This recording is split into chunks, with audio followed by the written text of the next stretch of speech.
It's very important for people to know the real history, because not to know the real history, you must know world history and European history, and you must dismiss the black and white game. If you don't, you're already in the trap. You're in the matrix. All right, the other thing is, because certain things that we were talking about earlier, different things that we're hitting on, and hearing people say different things. One of the things I recognize that a lot of people fail to recognize is law, what it is not, what brings it about. And so I think with a lot of us, this can help. And I'm going to go to this point first, then we're going to open up the questions so that we can deal with the matters that are important or that's before us. Now, pardon me, all civilization operates on contract. There's no such thing as civilization operating without contract. Contract is an agreement, a treaty, constitution, verbal, oral, however. They're covenants. They're all forms of contract. One of the things that I see that's a weakness with us is because of the usurpation of the United States Republic, which the Moors helped set up. People unconsciously keep equating the U.S. democracy and the United States Republic, which is the first weakness. Now, I'll make it very, very, very, very, very, very clear. The U.S. democracy has no law. The United States Republic of Morocco has the Constitution.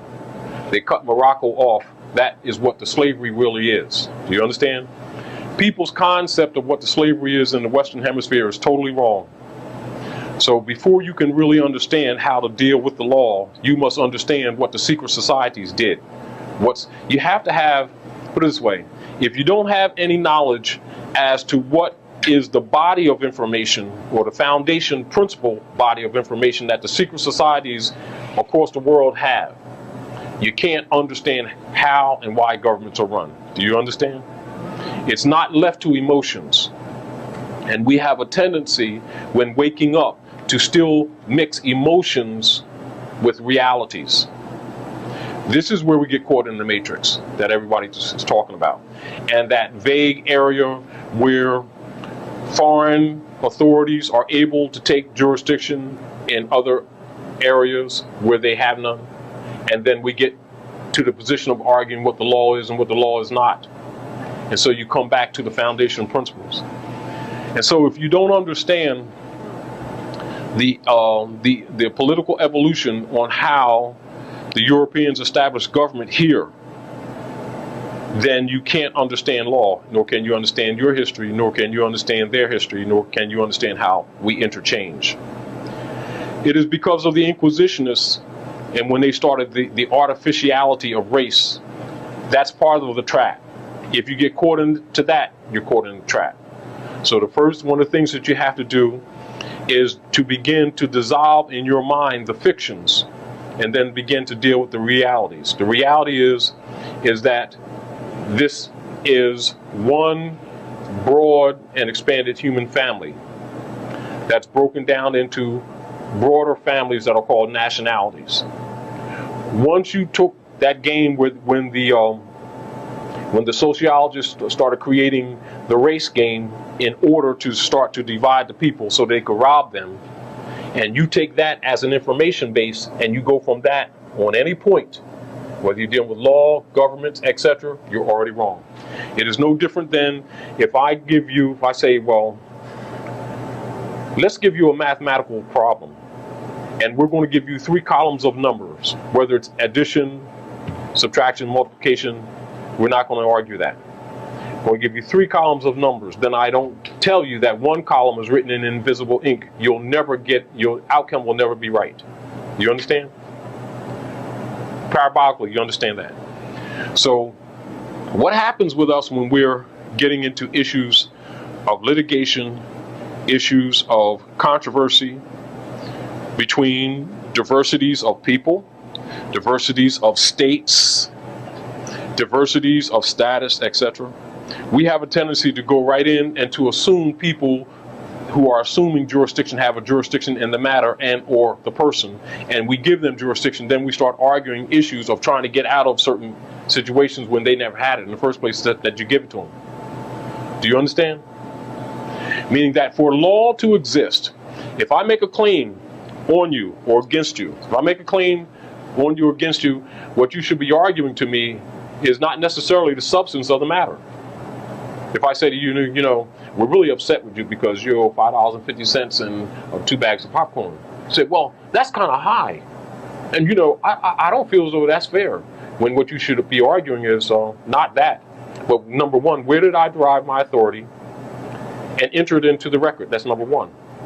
Because before I can claim a right or an authority over you, the only way that your birthright can be given to me in any sovereign capacity, if you're in agreement with me through your parents or through some organized system government prior to me, that which I'm by bloodline obligated to and didn't dissolve, well, your birthright is your own.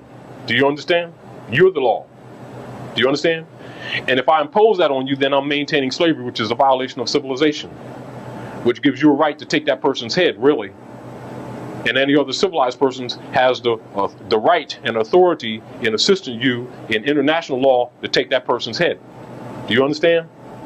So if I say to you that you're in violation of something, what you're supposed to say to me says, you're not even arguing that. Well, if you're making a claim, introduce it into the evidence before people of my own national peers. According to national or international law, introduce the evidence and the complaint, right? And see if it's validated by the people. And then they'll decide whether something goes with this or not. Right now, I'm not making any claims, you know, or counterclaims one way or another. Not making any pleas or anything. There's no pleas. Do you understand? Now, for me to have a claim that to be valid, number one, there are 3 issues in any issue of contention, controversy, etc. And this is where we're weak at very often, because we don't look at this and we let people bypass them. First issue is your status. Can I raise this? Has this been done over? All right. Now, and keep this in mind. And while I'm talking to you, I'm going to explain to you also why the game is played, the color game is played. It's actually political sorcery, if you understand it.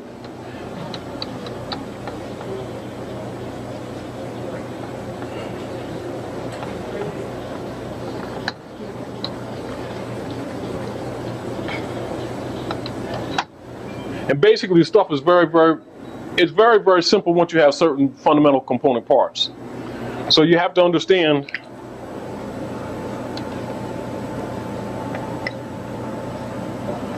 right? Then you have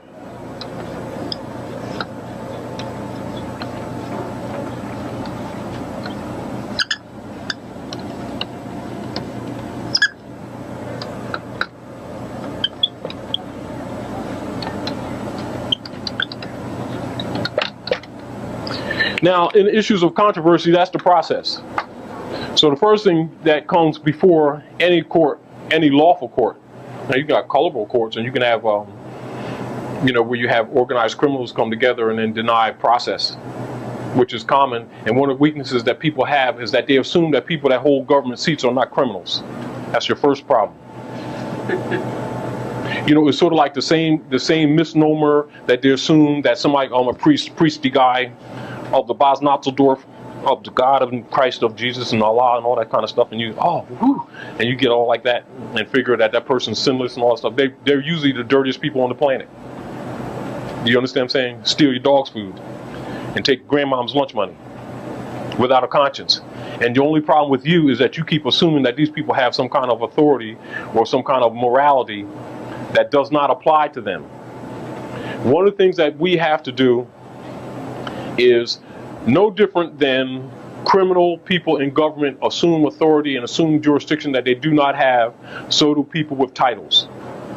And so whenever someone has a title, if that title applies to any public office or any public institution, the first thing that you're to require of them is not declaring their title, but declaring their title by their actions.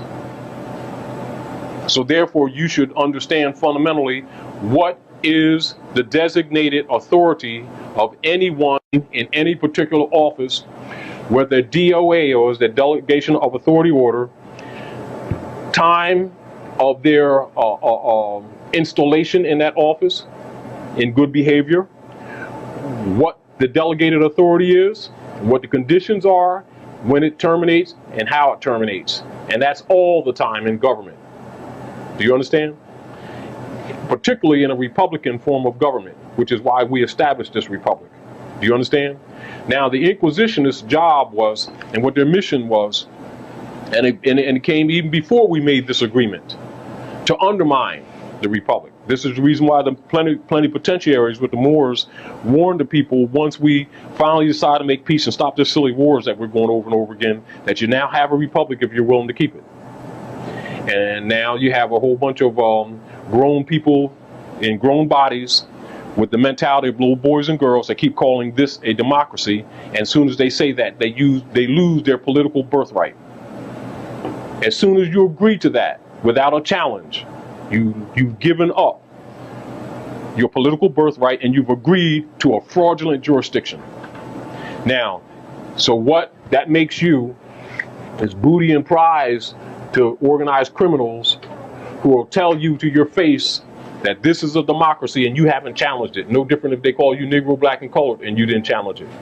It's assumed. And if it's assumed and you don't object, it stands. Do you understand? This is another reason why anything relative to the rights of people is made in a public declaration.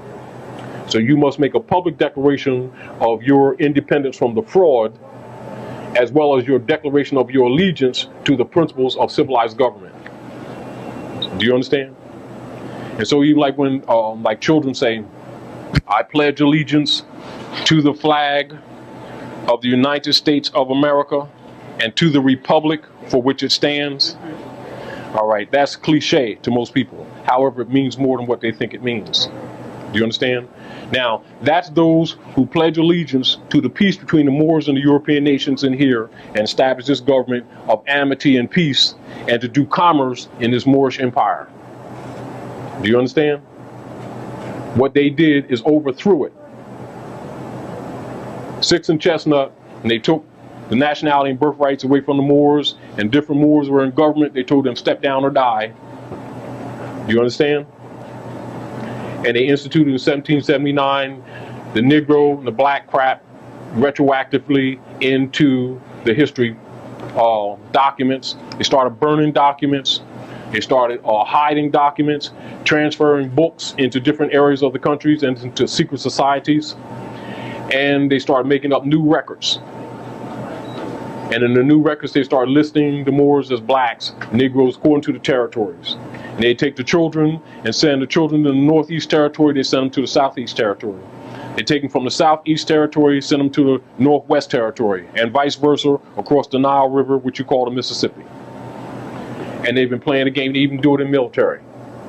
Then Horace Greeley, who you saw, said, "Go West, young man," was competing with Abe Lincoln, etc. He was like a tycoon with newspapers in New York. And they went about, Noah Webster too, went about altering the history, rewriting the history. That's your real truth of your period of Reconstruction. Those who know a lot of these fundamental keys have an oath of death, belong to secret societies. You notice that they'll wear our fez too in those secret societies. They call them Masons, Knights of Columbus, Eastern Star, Skull and Bones, and whoever they are next week. But the fundamental bottom line knowledge is Moabite, Moorish history and culture in this land, not somewhere else. And Africa is not a Keblon there. Northwest Africa and Southwest Africa is North America, Central America, South America. The Amazon River is not over there. The Amazon River is in South Africa, right here in the West. Do you understand? Now, the concept is that people are wrongly under the concept that the European sons established this with the peregrinos that you call pilgrims, which means wanderers. that they established this government out of some moral principles and they established the United States. That's a lie. The United States already existed. Do you understand? The United States is a federation of the Moabite tribes that they fakedly call Indians, and we're not Indians. My grandmother is Blackfoot, that they call fakery Blackfoot. On my mother's side, they're Cherokee, that they call Kitawa. And I ain't Indian. I'm indigenous to the land, but I ain't Indian. One of the traps that a lot of the Shemnites fell into, because you have a lot of sellout. A lot of different tribes that sold out, but that didn't constitute an agreement with the nation. They fake it in history that it does. This is the reason why they had to murder so many of them. Do you understand? Separate the children from the mothers, because the mothers carried the principles of civilization and passed them down, because we had a matriarchal system.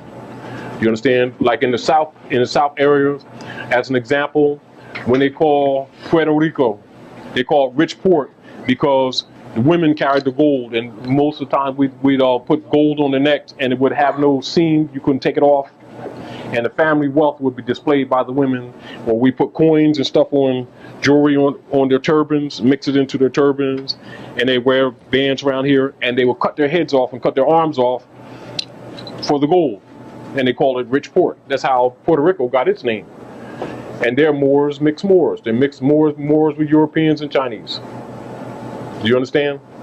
So one of the problems with us is because we've been mixed, is that our concepts are wrong, and we keep thinking that we're different people when we're really not. We're just expanded of the same expanded family. And the base language here on this side is part Aramaic, Hebrew, and what you call Algonquian, that they call Indian different languages, and what they call Moorish Latin, that they keep calling falsely Spanish, which it is not. It's Latin, Moorish Latin, multiple dialects. And so one of the deals with the Inquisitionists, when they merged their kingdoms and defeated the Moors and started conquering the West, is one of the commitments of the White Camellia, the Klan, and the Knights of Columbus was to wipe us out of history. Do you understand? This is the reason why you cannot go and find the linear history. But that's also why you have all these secret societies that consequently and curiously keep wearing the Moorish fez. And you never figured it out. Do you understand? Then they have badges all across their car with the Moorish star upside down, with Eastern Star. Then they have the compass on the square and the pyramid. They have Allah and Mecca and Morocco and Medina. And they'll name all the lodges after a mother, woman, the matriarchal systems, etc. And then rewrite the history and tell the people that they came from someplace else. These are the same people that thought the world was flat. But if you believed it, that's fine. But we were here for not 1,000 years, for multiple thousands of years. That flag, that Moroccan flag with that 5-pointed green star, been flying over here in government structure for over 10,000 years. Before the great drownings, yeah, they had drowning first, and the great burns and burning of the temples of Luxor, like in Mizraim, that they call Egypt, which is not Egypt, it's Mizraim, etc., that they call Alexandria today, was the largest library in the world, and they match it with the Library of Congress here, being now the largest library in the world. So, and they have the history of all the countries here too. So one of the keys is that Moors cannot be deported. See, it's sort of like one of the conflicts that people have here is that they're in the frame of mind that we're all right and we start from here. And so whenever they go forward, it always becomes jumbled or confusing because it becomes non-linear, you know, and you're always playing detective. And then nobody's talking. And then those who are talking want to commit you to some kind of oath or want you to sell your life, your arm to them. You know what I mean? Then it's a secret. Get the point? This is the problem that the scholars and the world governments had with Noble Drew Ali, because he came and he stepped on the Roman seal. He stepped on the Roman seal. The Roman seal? That's a code.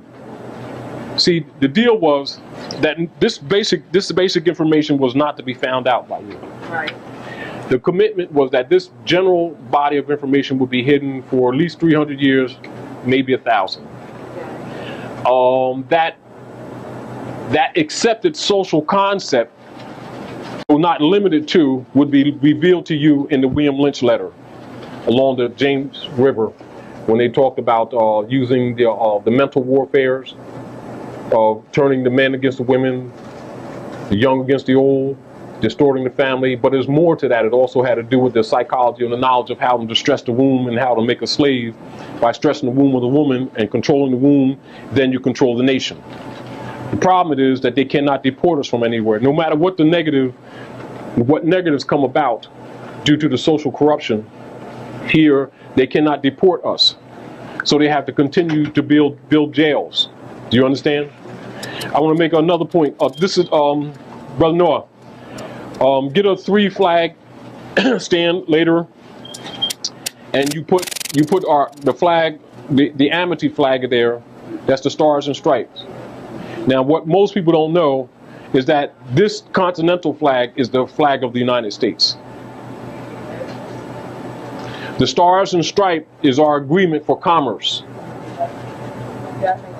Yes, what they did is buried this and then told you the Stars and Stripes was the national flag. The Stars and Stripes is not the flag of any natal people. It does not identify with any bloodline whatsoever. It is a flag that came out of the Treaty of Peace and Friendship of 1787, which was a culmination before the Articles of Confederation and the adoption of the Constitution, when we decided to stop this silliness, meaning wise men decided to stop the pendulum, because the wars between the Moors and the Roman nations have been stagnating civilization. Meaning it's no different than the position that we're in now, with all the lies that have been told amongst government, and they're caught in a catch-22. They're going to create all-out war, a whole global war, or they're going to tell the truth. They're trying not to tell the truth. If they don't tell the truth, you're going to have chaos on this planet like you've never seen it. You're right. Do you understand? You're right. And it's going to be because of a lie. It's already started. Yes, but it's going to be because of a lie. That's right. The lie is being exposed. Yes. Now that's where we are. That's where the problem is. And the problem that you have is that you have Asiatics and Europeans that have been set up in the political arena being in 2 different camps. But in fact, you actually have, in the real truth history, you have Asiatics and Europeans who agreed to this structure. And then you had Europeans who were undermining it. This is where your matrix is. So whenever you have an issue before any court and you want to argue an issue, no matter what it is, and this is where people get trapped. Now I'm going to ask you, little sister, Princess. Princess. You ever heard the name or the word America, Americans? Are you familiar with it? You hear it a lot, don't you? Now we're going to run through a test. I'm going to show you something. This is a real key that you can use in law, etc. Whenever somebody's trying to trap you. Look how subtle it is. What do you know about that word, that name? You can talk a little louder, honey, because right now you're the teacher. I know that people that live in America are Americans. Hmm? I know that people that live in America are Americans. All right, where's America? Geographically located. All right, let's look at this. You see here, Falkland Islands, huh? Yeah. You see the tip of Argentina, Chile, huh? Yeah. It's Argentina, Chile, right? Yeah. You see up here, Alaska, Yes. huh? You see up here, part of Greenland up here, just up here, just below Greenland, Yes. or next to it, huh? Yeah. Latitudinally. coming down here. You see these islands here? Yes. You see down here one of our old sacred places, Easter Island? Yes. That's America. Central, north, south. Tell me who's the American president? George Bush. Oh, he's the president of Brazil? Because that's the United States. You know that's the United States of America, don't you? Because it is. You know El Salvador is the United States of America. Did you know that? No. Mexico is the United States of America. Did you know that? No, I didn't. That's because they cheated you in school. They did a deliberate dumb down so that you wouldn't understand that United States is a generic term. That's just like me saying woman or girl. So if I say woman or girl, am I addressing anyone specifically? You can answer, but you don't have to, do you? But if you assume that you're the only woman in here, you'll say that loosely, would never even give it a second thought, wouldn't you? Then all they need to do is create a fraudulent jurisdiction that's assumed and you don't challenge it, then they take you in it and they have no authority whatsoever. There's no such thing as the American president. It doesn't exist. There's no such thing as the American flag. It doesn't exist. There is a such thing as American presidents and American flags that come from here on up. And all across all these islands. So when somebody comes before you and starts talking law and starts talking that he has jurisdiction over matter, the first thing is what you're supposed to ask him, oh, no problem. Where's your nationality card? That's for one. Then your certificate, delegation of authority order, that proves the jurisdiction of whichever America you're talking about and whatever constitutional government you are aligned with. Then we can start talking the subject matter. Maybe, if I feel like it. Because you haven't even proven you haven't even proven who you are. What happens is we keep on assuming people have jurisdiction because they can say, you know, sis, I'm the agent of left-hand side of Bibelfetzer Incorporated. Where's your $5 from that bill I sent you? And you start saying, oh man, I didn't get my second job, and you start talking the subject, you start talking the jurisdiction. You give the jurisdiction because you haven't recognized that I didn't even establish it. Means that no one has authority in civilization or in government unless verified by the sovereignty of the people. Governments are established to protect, do you understand? And preserve and secure the existing, pre-existing rights of people. That's called inalienable rights and is more relative to what birthrights are. Do you understand, sister? I know not immediately, but I started off with you being involved because you need to recognize, and that is us plurally, that when somebody starts throwing that American loose to you, and the United States court, and the United States this, they can be talking about this, they can talk about this, and if they don't have any allegiance to the Constitution, they haven't set it up, they didn't prove anything to you. They can have you in some pirate court, and you don't even know it. And you agreed to it because you allowed the jurisdiction because you didn't challenge who they are in the first place. So there's a set of questions.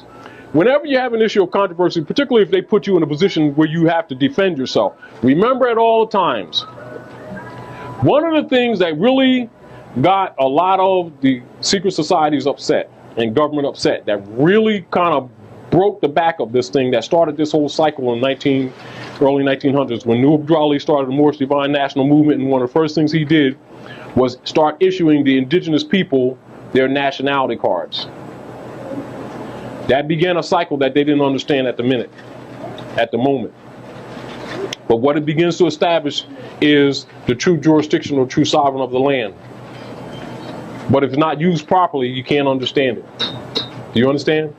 Meaning that, like right now, say me and you, Griswold, say, man, oh, we finished now, let's go have some lunch, man. They got some nice kelp sandwiches back there and nice vegetable stuff, and so we're going to go, let's go to Russia right now.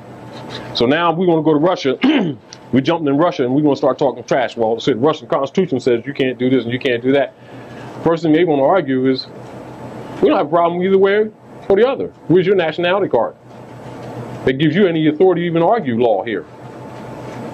Now, if you're dealing with an issue of controversy between more than one state, etc., we can deal in consular court or court of general sessions or some international court. But you can't come here and start arguing law. You understand? You're starting to talk privileges then. But if you're a citizen, and you can only be a citizen, then you can be a natural citizen of the land, and you can be a political citizen of an organized government. Both of which, and more to the second than the first, requires proof.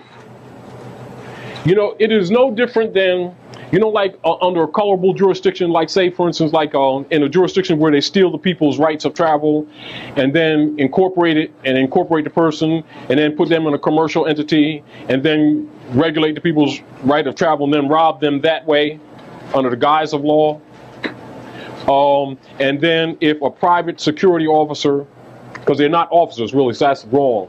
If a private security agents, which they call police, right, because they're not elected, so they're not officers, right, stops a person, whether you call them citizen or not, stops a person and asks that person, where is their license? Well, the person should also ask them, where's your delegation of authority order? Because that's where they're supposed to have received certified authority from the Congress of the United States Republican form of government that they have a right to even question the citizens under limited conditions for security purposes only, and if you committed a crime. And only one can really do that is a sheriff and anyone he deputizes, because he's the only true law according to the law. Do you understand? Anyone else is just another citizen of some private corporate agencies that's talking trash because they don't have a right to question the citizens. See the difference between a Republican form of government and a democracy? And why they always run around telling you about a democracy? It's not a democracy.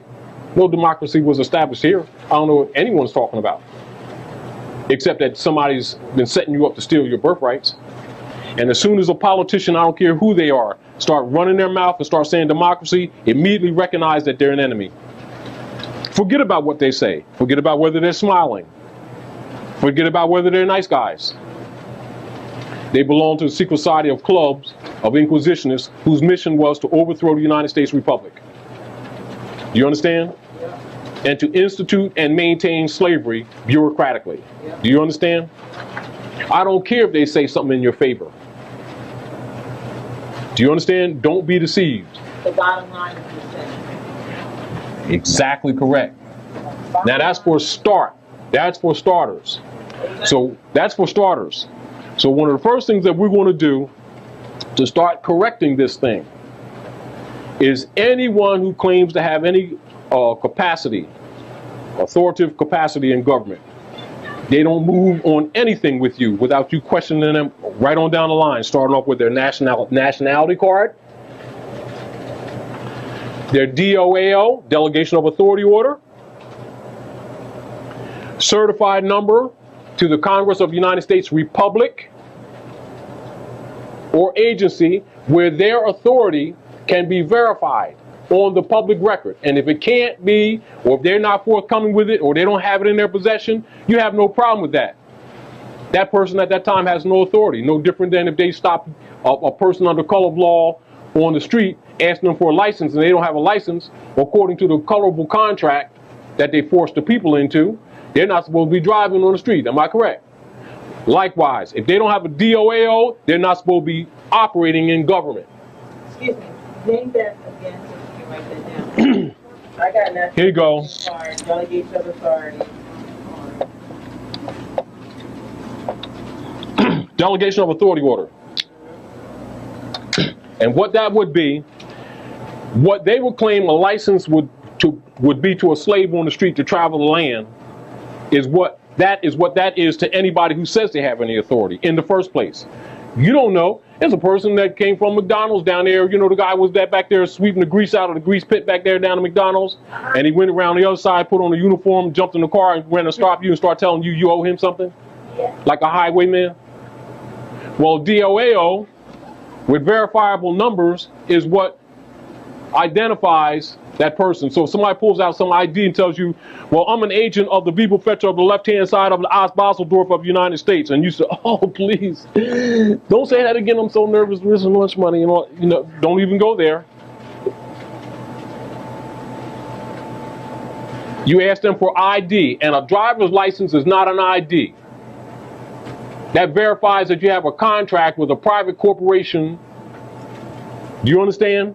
That politicians have a contract with to get a kickback for robbing you, forcing you into contracts with private institutions, which they don't have the authority to do, but they did it. Ooh. You get the point? Say that one again. Say it just a little bit slow, please. Politicians who were slaveholders dumb the people down, saying this is a democracy. They created an admiralty court called traffic court, listed it under crimes, because the Constitution only allows a criminal court and a civil court.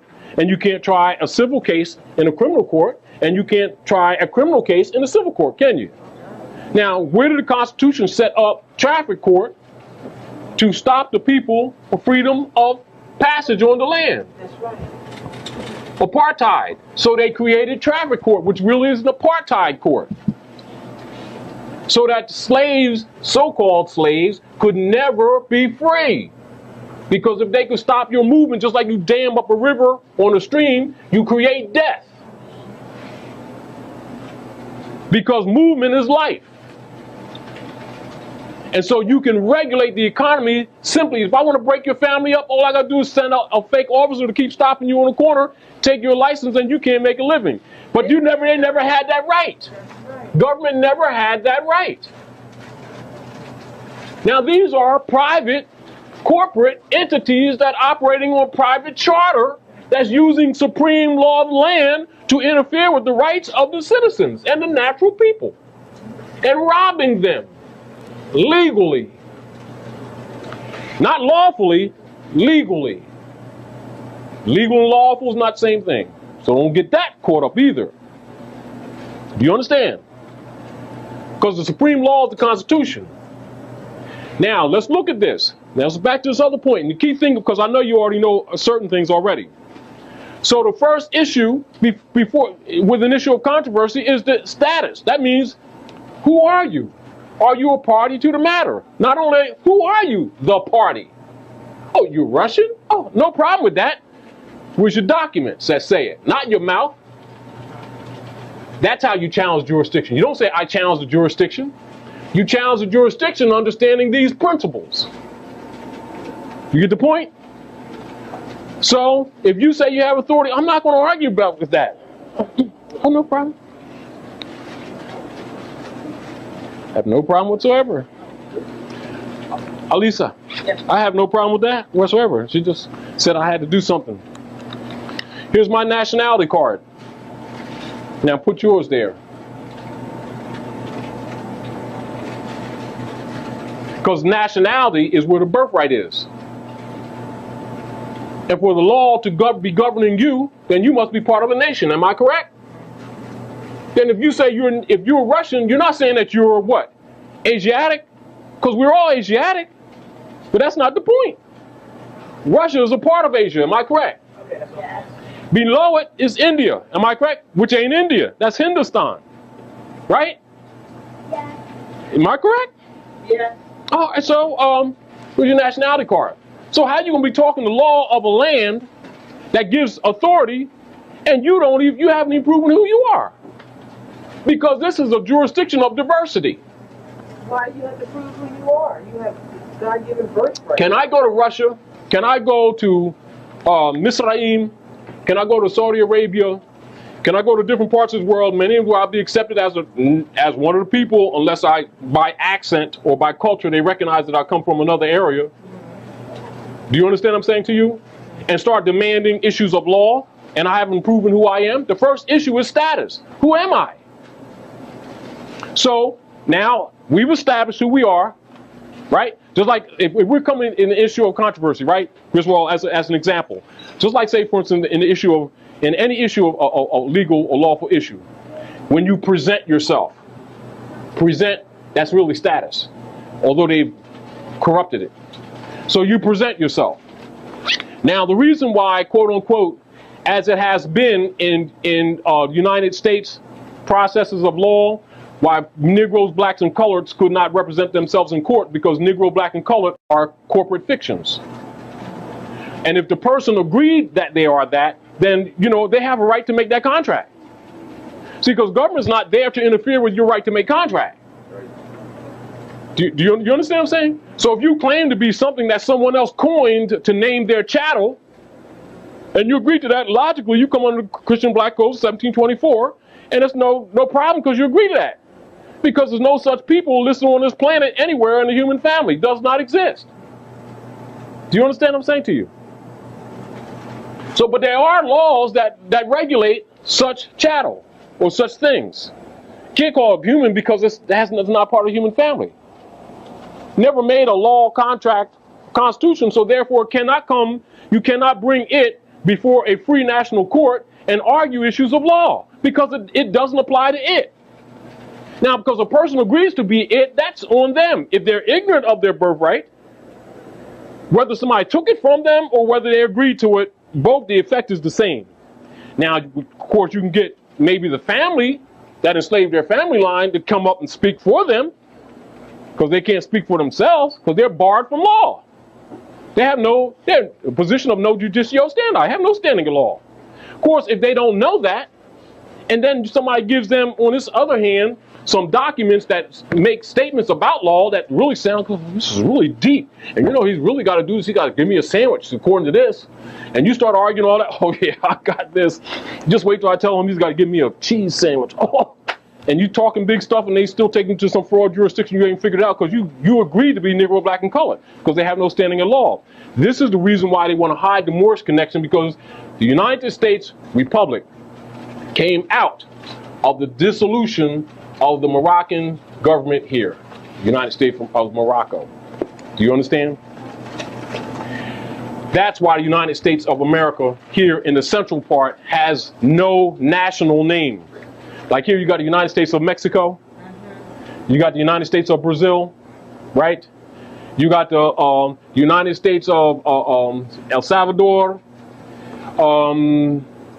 let's see, El Salvador, a couple more that are United States. So you have a lot of United States of America. This is the reason why they'll just use the name or the word America. And if you never stop and think, you never recognize that that's not attached to anything here. They'll claim jurisdiction here, and they'll claim jurisdiction here. And they'll claim jurisdiction here, and they'll claim jurisdiction here. And they'll claim jurisdiction here. They'll claim everywhere. But you know what they do? They bring the law of the seas because they don't have no jurisdiction. They don't have no law. And they bring it on the land, and you're not debating it because you are assuming that they have jurisdiction, and they're assuming the jurisdiction that you give them. So in other words, what you're saying then, under the United States, where all that yellow is, it's all under the Admiralty law. It's exactly correct. They're pirates. Oh, wait a minute. Then that explains an example. We went to Chinatown for dinner, right? Yes. For a meal. They were taping us while we were eating. I became upset. Mm-hmm. Yeah, I don't know if anybody. I became upset. Mm-hmm. Very uncomfortable. Okay, with that. The gentleman, I said to him, "Are you taping us while we eat?" The waiter can barely speak English, but he can speak English well enough to say, "We take all." What do you call us? What's the word? Civilians. So I said to him, I said, civilians? Why we're not in the military? My mind got to clicking. No, civilians, meaning the common people, they have whatever purpose they have. It doesn't really matter. I wouldn't be that concerned, to be honest with you, myself. Yeah, see, the way we think, though, as soon as you say civilian, I automatically go connect that with Admiralty. Well, no, because that'd be military. So, civilians is relative to the common people, the civil people. Well, then I'm brainwashed. You would say the military as opposed to civilian. Civilian implies non-military. Can I say something to you, sir? Yes. I'm 59 years old, okay? That's the first time in my life that I've been anywhere and been referred to a situation like that, type of setting, as a civilian. Yeah. And like I said, by him saying that and by the atmosphere being what it is, Yeah. okay, that to me that gives it probably has some other motives other than what he said to you. No matter what he said, the motives are probably other than that. It may have been innocent, and it may have been just a U.S. democracy agent. Time will tell. Yeah. But it does. But it, you know, my position has always been with Moors. We stand for the law. We really have nothing to hide. You know, I'm just saying we have nothing to hide. What you're dealing with is a government of criminals that people have assumed, and even conscious people, to be the law and give them credit for that. Other deal is, as soon as someone comes before you and say they're an agent or the United States this, and United States that, US this, and you give them the credit for being who they are without a challenge, which is the greatest mistake, which is what has secured the very corruption that everyone's arguing about. Do you understand? So I'm bringing you back to the importance of what that nationality card actually is. It's the beginning of the truth of the establishment of the truth of jurisdiction, which is a broad issue.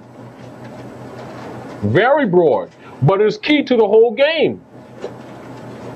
Because what happened is you got foreign entities who have been claiming and assured jurisdiction by acquiesced agreement and contractual agreement with people who don't even know that they're not who they say they are, but have assumed that they are. And so it had allowed them security of being in a seat and starting to make judgments over you.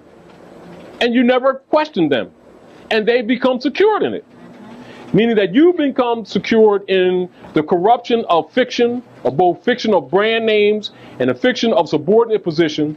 They become corrupted in a position of sovereign superiority and authority that both of the parties never exist, and we're both guilty. So the first thing is not to, when you start getting into this information, do not get caught up in the race game. Do not get caught up in the color game. Do not get caught up in that self-righteousness because we've been injured at this time. Oh, they're dirty and we're good type thing. Don't get caught up there. You have to start breaking these things down in their component parts and then reassembling them and understanding what you're dealing with. Moors gave up their birthright when they started accepting Negro, black, colored, and following after the idol gods of Europe that they knew little of, gave up their culture, gave up their birthright, fell into servitude, been transacting business in alien names for quite a few generations, thinking that they're secured, discovering that they're not, and now they're pissed. If you get the point. You understand? The stupid white people follow right behind. No, the deal is that we're white people. See, this is the deal. They followed right behind them. Now, this is the deal. This is the trap. Yep. And this is the same thing I told to Emily Ford about 8 or 9 years ago. She came to the Roundtable. When she was talking about issues that were happening with the freemen, with the Europeans, which are a lot of times different principles that we'll stand for. Colorable government will compare us with a lot of these principles and will imply that we're separatists and all that kind of crap, which is totally a lie. The fact of the matter is that they're criminals and we're standing for the law. What we need to be clear is that that's what the position is. The people must be very clear. Don't assume because they have the seats that they're the law and you're trying to ask them for recognition. Understand that you're the law and you're telling them what the position is. They know that the public is dumb and they're using color of law to usurp the law and stand on that. In other words, they're holding a colorable posture knowingly, but are confident that the masses of the public don't know and are using public policy. That's right. Do you understand? Yep.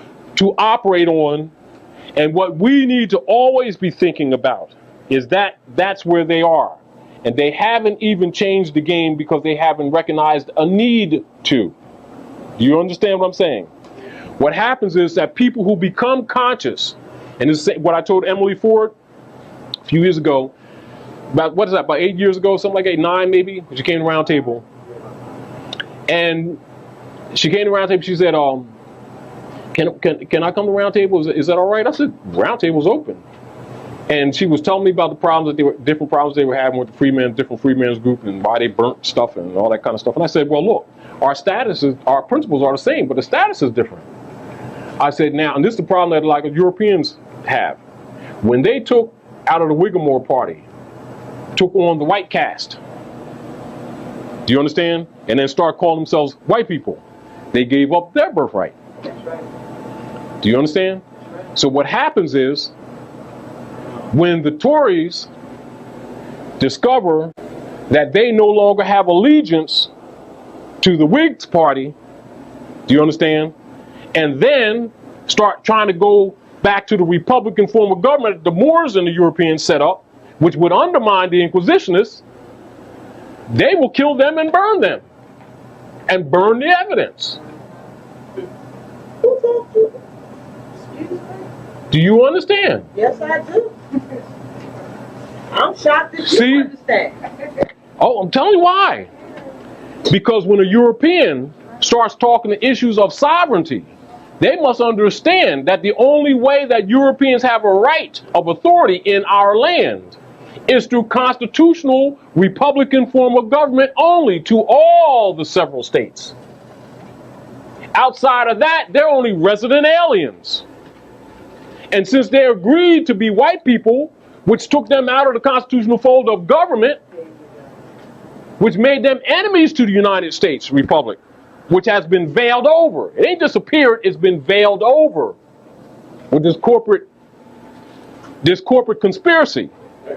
Do you understand what I'm saying? Now, so unconscious to many of the European sons, they're trying to get back to the Republic and not tell the Asiatics the truth about themselves. No different than the problem that the U.S. is having with the Yiddish that are in Palestine, that are calling themselves Jews, who threaten them to tell us the real deal. And they got to give them anything they want. They can have spies in the government. They can mess with the White House's old lady, girlfriend, and they'll give them $1 billion tomorrow if they ask for it. That's right. You understand? I'm serious. I know you are, you're right. And you know why? Because they know we're the Jews. I'm just giving you little keys. I'm giving you little keys. Let me say this to you. If nothing else we've learned in our communities as children growing up, we would, and I saw it. I saw it with my own 2 eyes. A true Jew is a black Jew. No, that's not true. You must correct. Correct me. I'm listening. Black is the code for a slave. Once you start taking the fiction and making it retroactive, you just again gave up your birthright.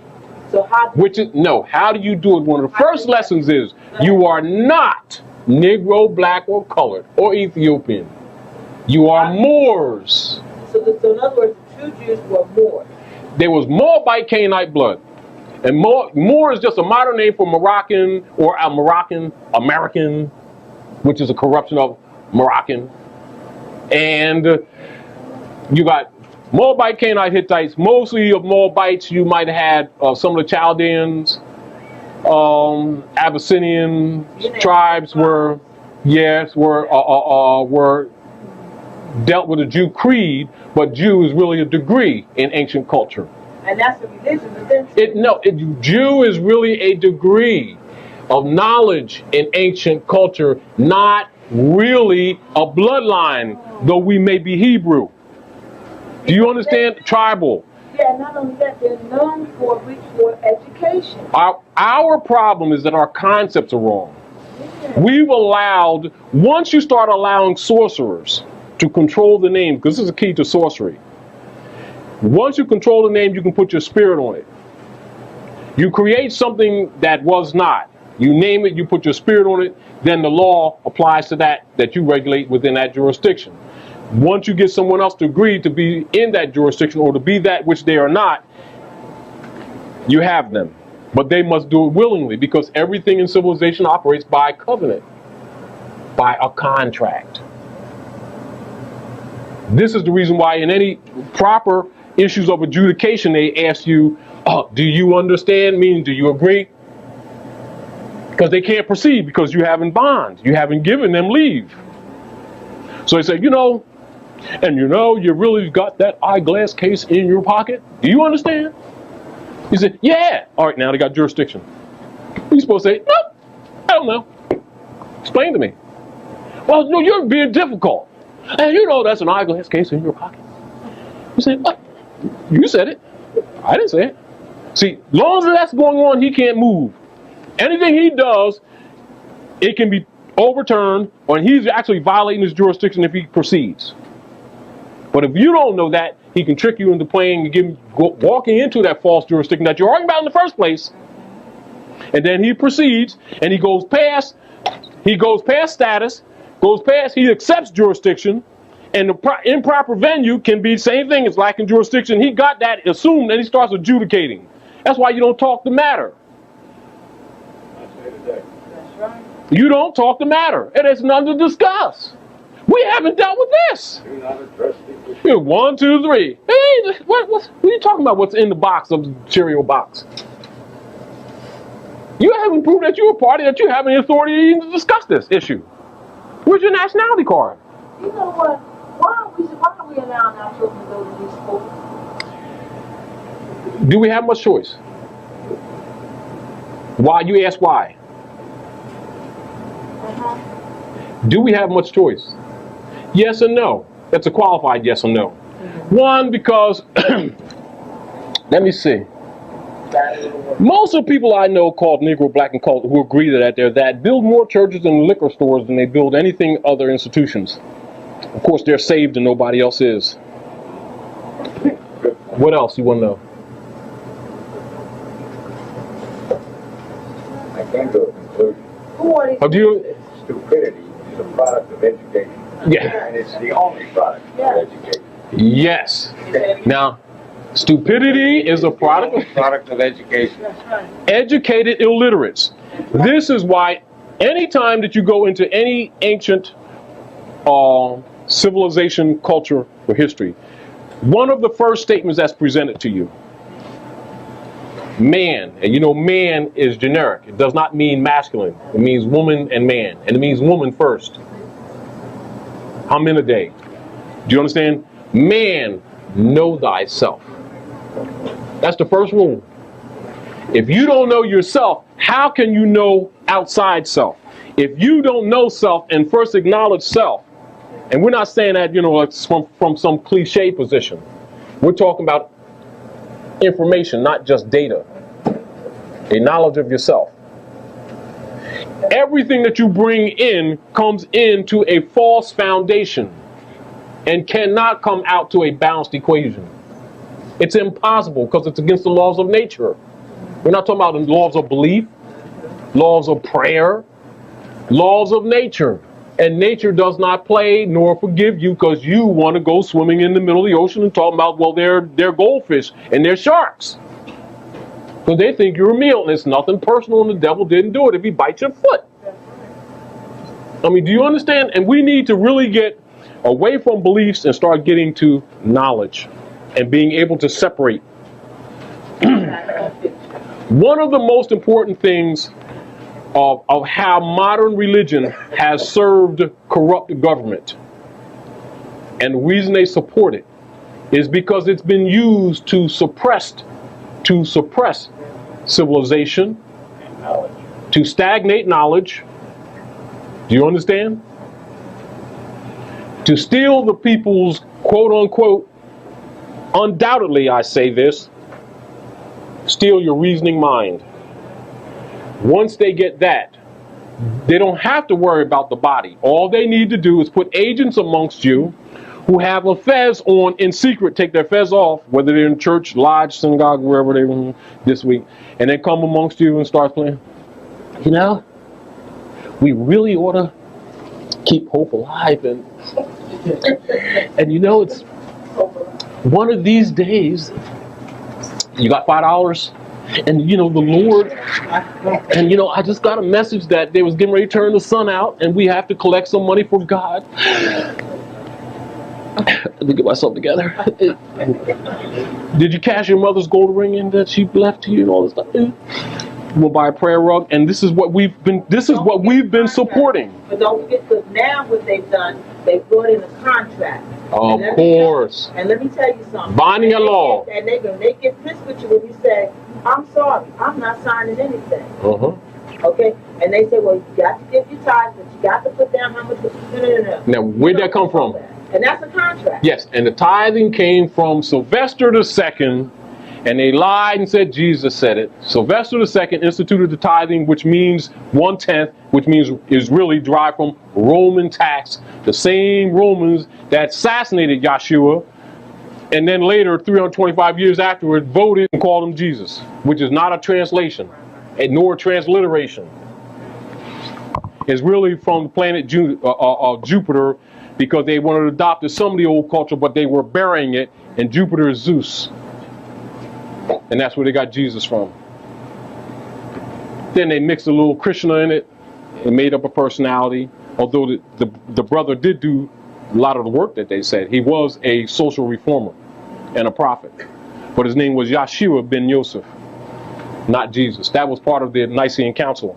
And so we even go into all of this, and even before that, even with the Punic Wars, you must pull all of that together and understand that our relationship is a continuation of ancient things.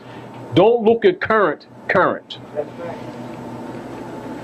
Do not look at the Spanish, quote unquote, Spanish-American War and the Punic Wars as different. Look at them as a continuation of the same wars over many generations. Do not look at any difference between the Battle of Tours near Poitiers and the Christian Crusades. Don't look at them as any different.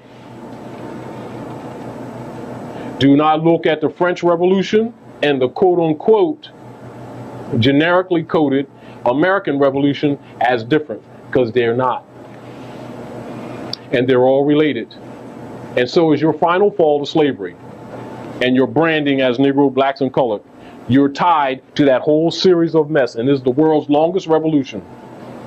And here you are, and we're trying to fix it. Do you understand?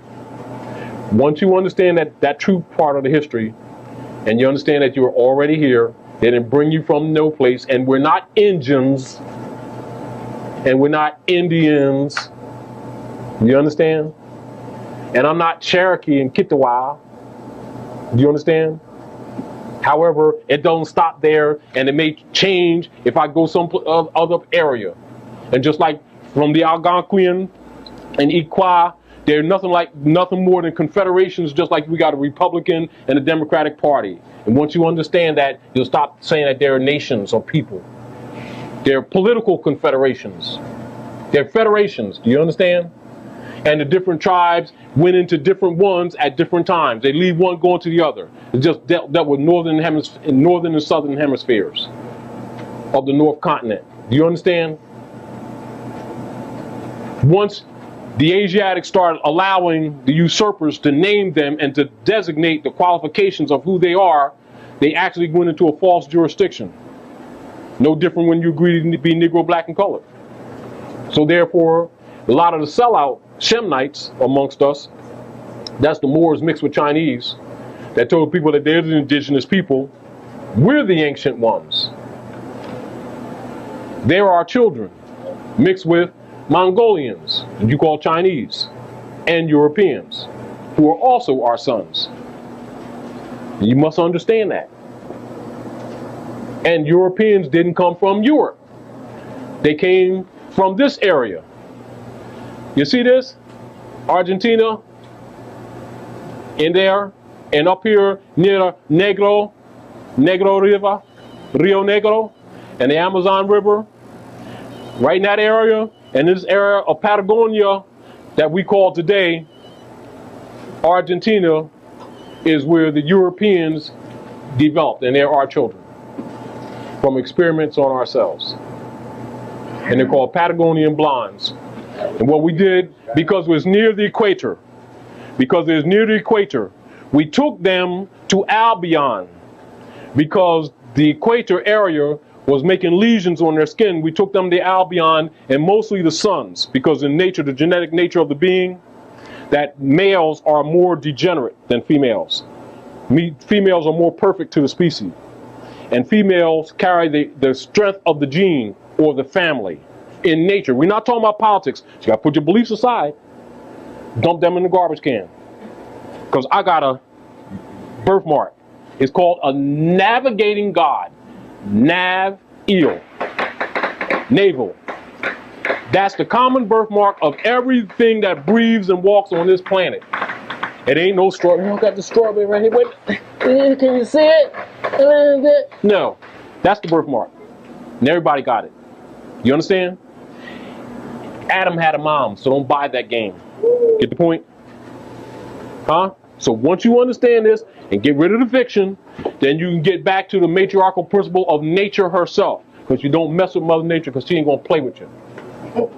You understand what I'm saying to you? The earth is a womb. The universe is a womb. The mind is a womb.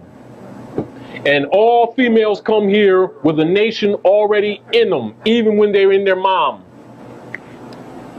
Do you understand? Once we understand these fundamental nature principles, then you understand in the Declaration of Independence, when the reference was made to nature's laws and nature's God and the inalienable rights having nothing to do with government.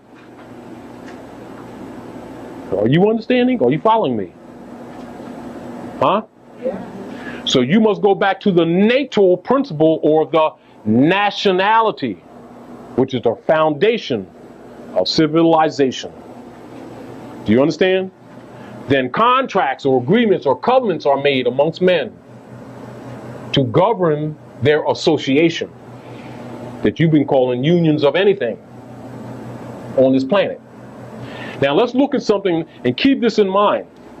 So what happened is, because you're dealing with the celestial equator, and so the celestial equator runs through here, and so anything in here, you have a fluctuation of roughly 23 degrees on both sides, and you have a fluctuation as the Earth bends on its anode and cathode principle and revolves around the sun on 12 cycles, while the moon revolves around the Earth on 13 cycles, which gives you your 12 and your 13, which is your what?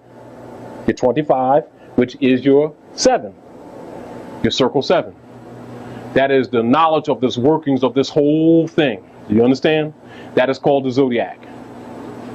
Do you understand? The forces, and that includes the forces of all the planets while this is taking place. That's really your zodiac. Or the first woman that you call Zodiacus. Zodiacus. Do you understand?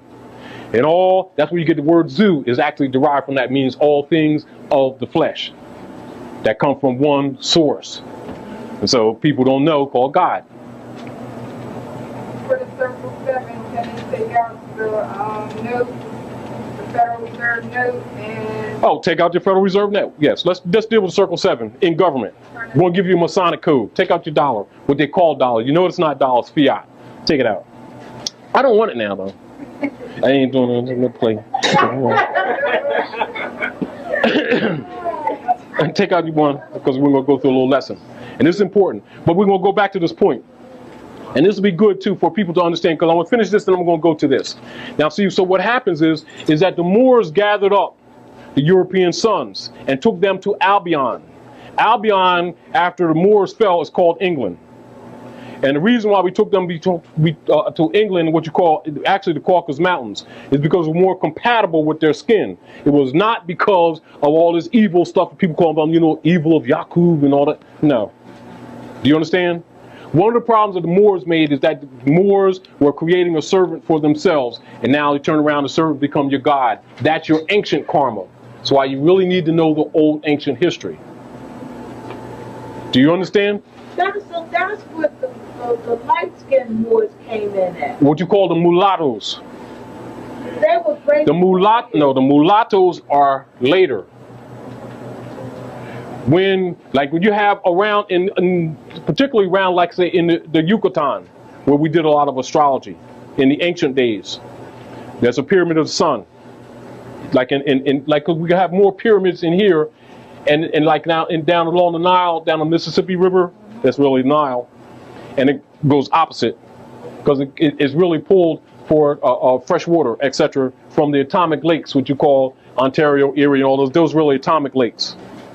All right, and the mist will always be across them, because we use that for fresh water in the Western Hemisphere.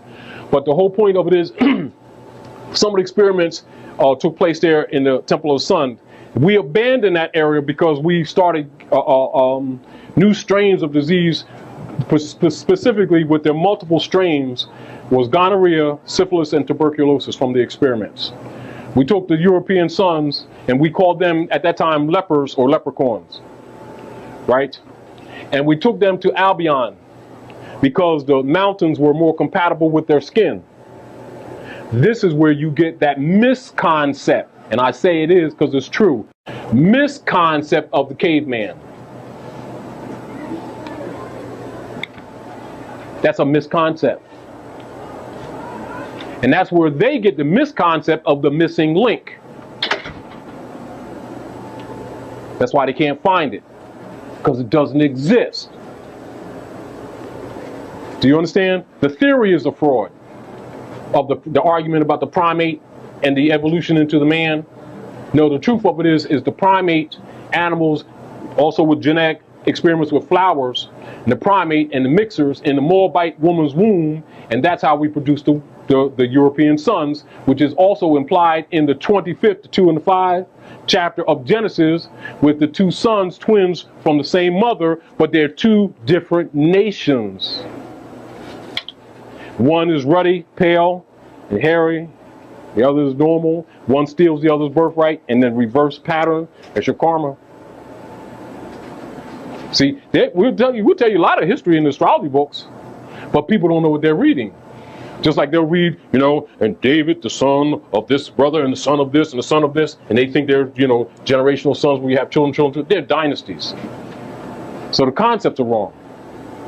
But it's important for the Inquisitionists to tamper with the information in order to distract you, in order to dumb the world down, because they could not conquer the world. You can't defeat the Moors. They had to remove the Moors from the land, move them from your mind, because they couldn't defeat you physically. Because there's only one people on the planet, that's us. And everybody else is derivative. But yet we're all the same people.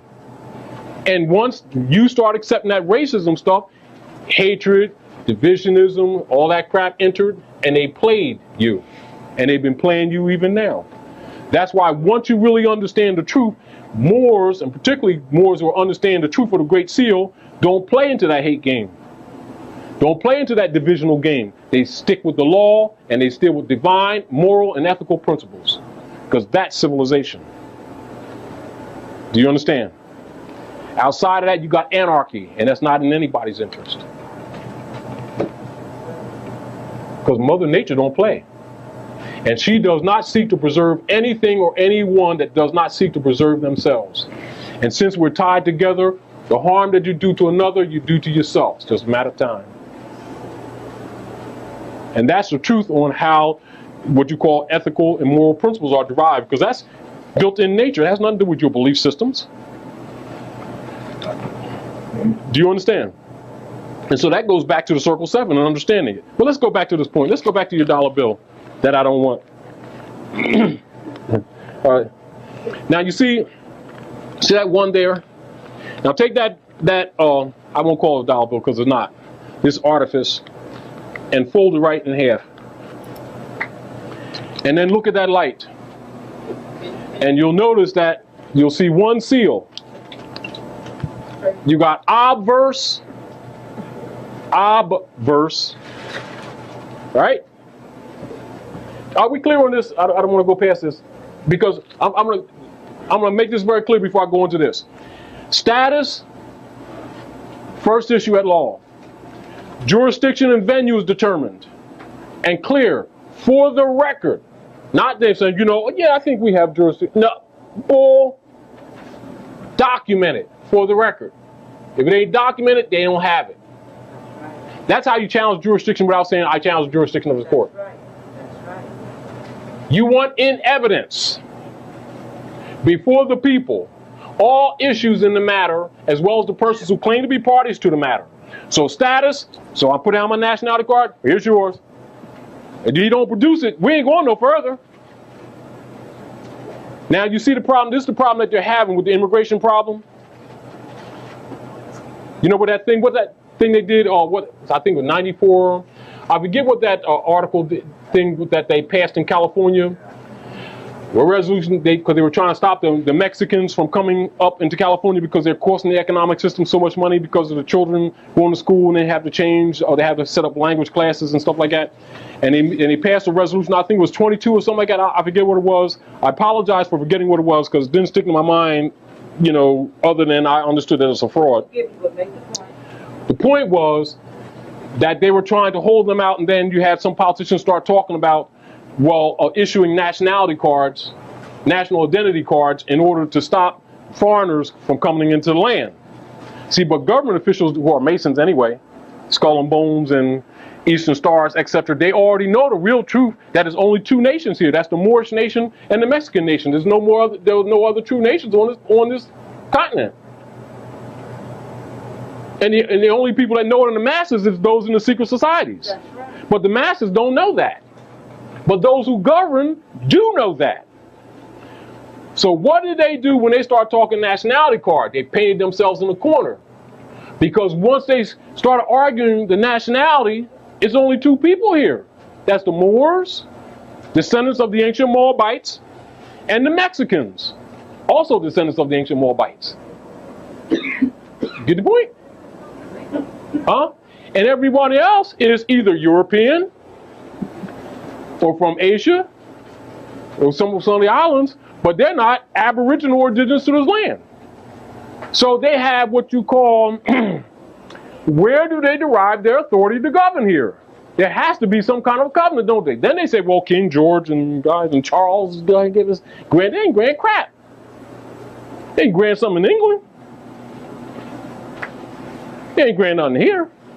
Because we had government here before they even had government. That's why it was important for them to burn. Do you get the point? Huh? Yeah. And why it was important for them to say India was here, as opposed to Asia, where they first said it was. Because when Pedro navigated the ships to the Atlantis Islands, which they call the Virgin Islands today, the archipelago, they didn't ever hit the mainland. Do you understand? All right. And so they calling us Indians there too, because all on the islands they find all these statues with feathers on, particularly on Easter Island, and they're thousands upon thousands of years old. They went to Cuba and they got Moorish fort there. Puerto Rico, what they call San Juan, Moorish forts there. In Brazil, Moorish forts there. And they had to bury all this history. Do you understand? Because they were never able to come into the Western Hemisphere until they merged their kingdoms and defeated the Moors. So they had to wipe the Moors out of history because we ruled the planet. The 7 seas. Do you understand?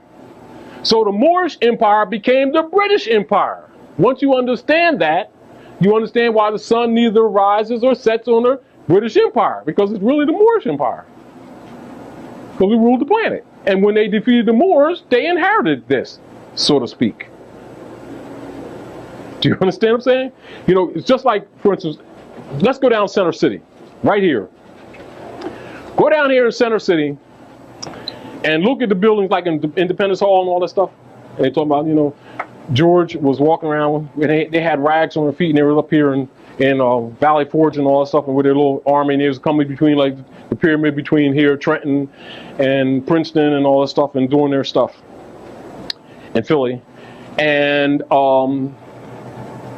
they had it kind of rough because, you know, the guys didn't have shoes, they didn't have supplies, their logistics were poor and everything.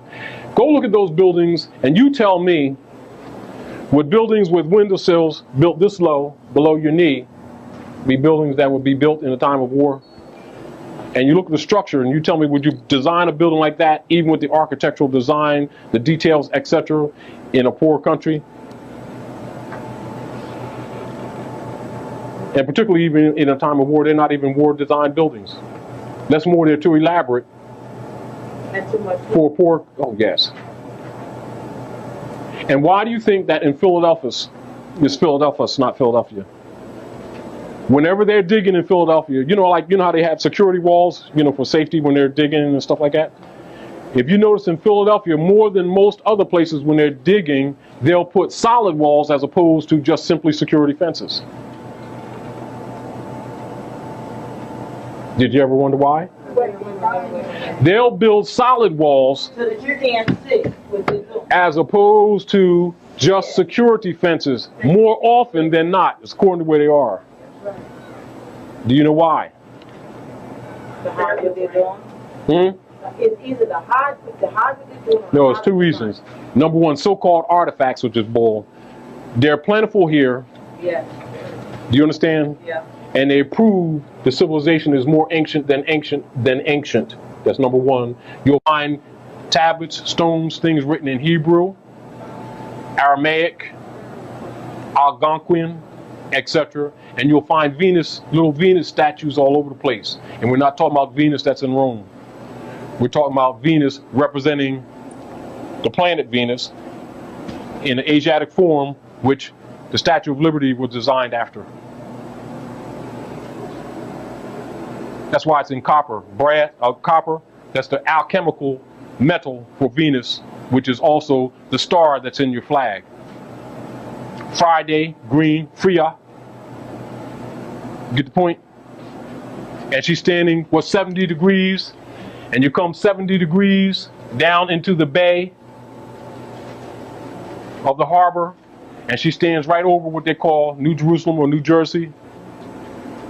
And she has the broken chain, then she has the torchlight for knowledge in the book of knowledge, torchlight for freedom, liberty, etc. This is Moabitus and it's Venus. And it's ancient. You'll find it all over on this side of the land. You'll find Venus statues all over, so worn that the worn is worn. Do you understand? Huh? Venus is also what they use to celebrate as a symbol. They celebrate the vernal equinox, what they call Easter. And that's where they also named it the secret society Eastern Star. I'm just throwing this at you so you get some ideas, because I know you have other information. These are simply keys, because you need to know these things in order to understand how to fight them. It's sort of like, you know how we learn certain law procedures and processes, and they're indeed good, but you must understand they all are based in, rightfully, the federal question. You always establish the federal question. Do you understand? But they're based in the federal question, but you must understand, for that to exist, something preceded by agreement. So there were agreements, contracts made before the adoption of that Constitution that you need to know about.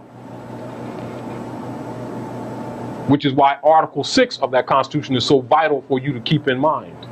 Because we had government here before that Constitution was adopted. Do you understand? Now, what the deal is, if they don't honor our Republican form of government, we don't have a problem with that.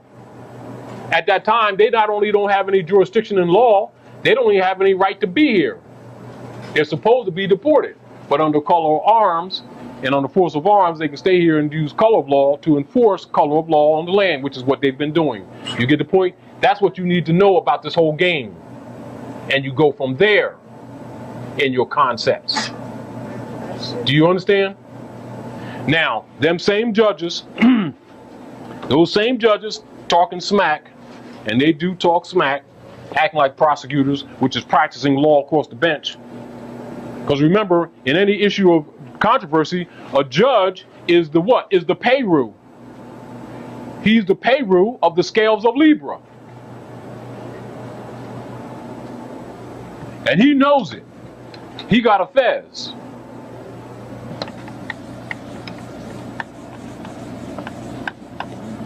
So let's look at this. Look on the back of your dollar bill. Look at the scale. Look at the Treasury seal.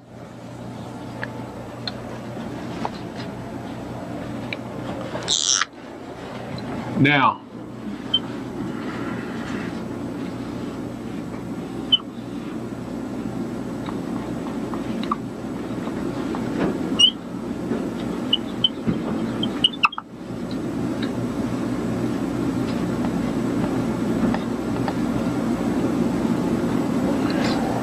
see that Treasury seal? Now you see that fez? You recognize it? Can you point out the treasury seal? Now you see that scale on that treasury seal? Can you put the dollar up so I can get it? Oh, you won't be able to see it on this. Yeah. Good. Well, maybe. No, you won't.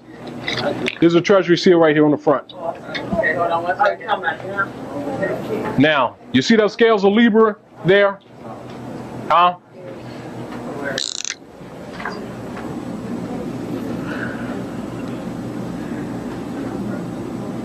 Right?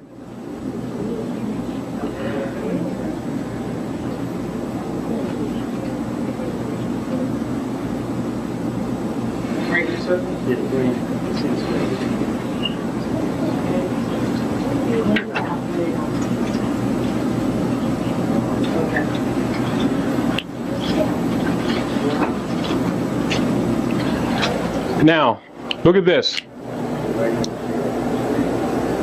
You know how they say justice? Like you see justice, to have a symbol of a woman, and she'll be blindfolded, and she'll be holding the scales, symbolizing Libra, sign of Libra, which is law. And you see the palace that they call the White House is made geometrically, if you're looking from the sky only, in the sign of Libra. You look at the landscape, it'll be the sign of Libra. And you'll see the Supreme Court is Jupiter, the glyph of Jupiter. And you'll see George Washington's mansion is Gemini. And it's all zodiacally and astrologically laid out.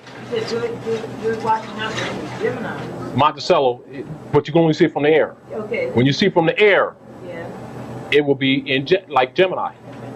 See, all the signs are there. And then you have your compass and your squares and your stars. Now, you'll see as you go down, for all the main houses of government, it'll be within your compass. And then the legs of your compass will end on 3rd Street for 3 degrees of masonry. Do you understand? I'm just giving you, that's another lesson. But I'm just throwing that at you so that next time you look at a map of Washington, D.C., then you'll understand Chief Justice Ben Bay, who they renamed in history as Ben Banneker. And you'll understand what he was teaching them really, and what the real design of Washington, D.C. was, as opposed to, well, he was a good architect and he helped design the White House and all this stuff. No, it's only white because they painted it because we burnt it down. Well, tried to anyway. And they painted it, and so that's why I call it the White House. But it's actually sandstone. All right. Now, see this? That line going up there, that north-south line. That's called Peru. All right. That's the judge. The principle of the position in civilization that a judge holds is the position of Peru.